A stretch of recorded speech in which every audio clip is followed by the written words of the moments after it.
त्रिकोणमिति। त्रिकोणमिति में 6 चीज होता है, साइन, कोस, टेन, कोसेक, सेक और कोट। यहाँ हम लोग देखेंगे चित्र में कि ये त्रिभुज है, इसको लंब बोलते हैं, इसको कर्ण बोलते हैं, इसको आधार बोलते हैं। तो हम एक छोटा सा सूत्र लिखते हैं इसके लिए, सूत्र याद करने के लिए। ये लाल काका, लाल काका पहले क्या है, साइन है। तो साइन यानी लंब बटे कर्ण, लंब बटे कर्ण।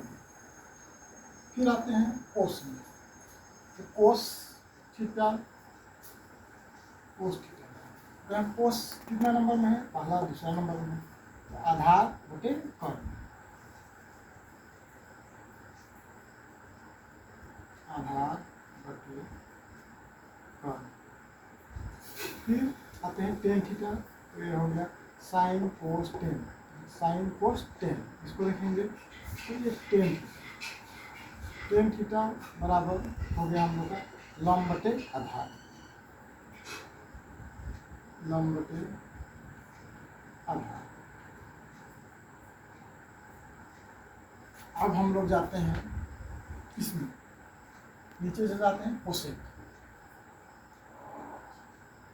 कोसेक थीटा बराबर, यहाँ देखेंगे कोसेक नीचे से देखेंगे कर्ण बटे लाल,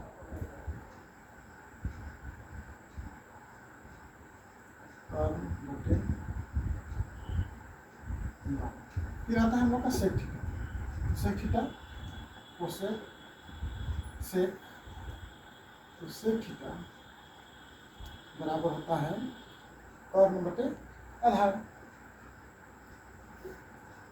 कर्ण बटे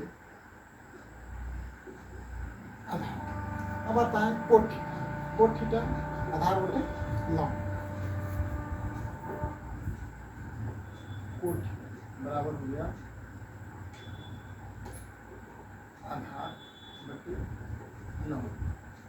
आप इसको आसानी से याद कर सकते हैं। देखिए त्रिकोणमिति के 6 अनुपात पर साइन, कोस, टेन, कोसेक, सेक, कोट।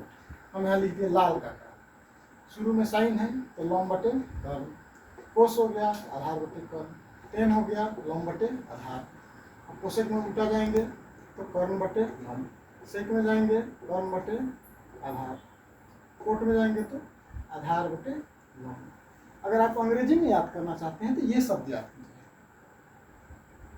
पंडित बद्री प्रसाद हर हर बोल, पंडित बद्री प्रसाद हर हर बोल।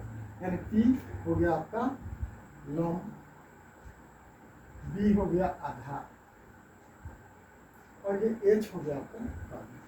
तब हम लोग का हो जाएगा साइन बराबर पी बाई एच, पी बटे एच। और उसके बाद कोस आता है तो बी, बी बटे एच, और टेन आता है तो हो जाएगा हम लोग का ई बाई।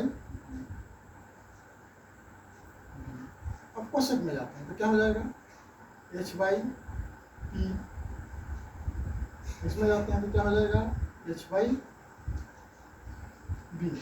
अब कोट में जाते हैं तो हो जाता है बी बाई पी। तो इस प्रकार आसानी से ये दोनों सूत्र को याद करके, जिसको जिन बच्चे को हिंदी में याद करना है ये लाल काका से याद कीजिए, इंग्लिश में याद करना है तो ये बद्री, पंडित बद्री प्रसाद हर हर बोल, ये शब्द याद रखिए। तो ये सूत्र आसानी से आपको याद हो जाएगा। इसके बाद हम लोग का आता है, मान के चलिए ये लंब का बात करते हैं। लंब, लंब बराबर रूट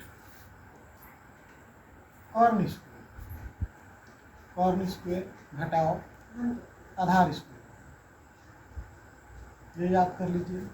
फिर अगर आधार का बात करेंगे, आधार का बात तो हम लोग का हो जाएगा कर्ण स्क्वायर घटाओ लंब स्क्वायर, ये दोनों में माइनस लगता है। अगर कर्ण की बात किया जाए तो कर्ण बराबर होता है रूट लंब स्क्वायर जोड़ आधार स्क्वायर, ये सूत्र याद कीजिए। तो इसमें आसान है, लंब बराबर हो जाएगा कर्ण स्क्वायर घटाओ आधार स्क्वायर, आधार बराबर कर्ण स्क्वायर घटाओ लंब स्क्वायर, दोनों में माइनस लंब। लेकिन यदि कर्ण निकालना है तो दोनों में प्लस कर दीजिए, लंब स्क्वायर जो आधार स्क्वायर। इस प्रकार करके आप इस त्रिकोणमिति के सूत्र को आसानी से याद कर सकते हैं।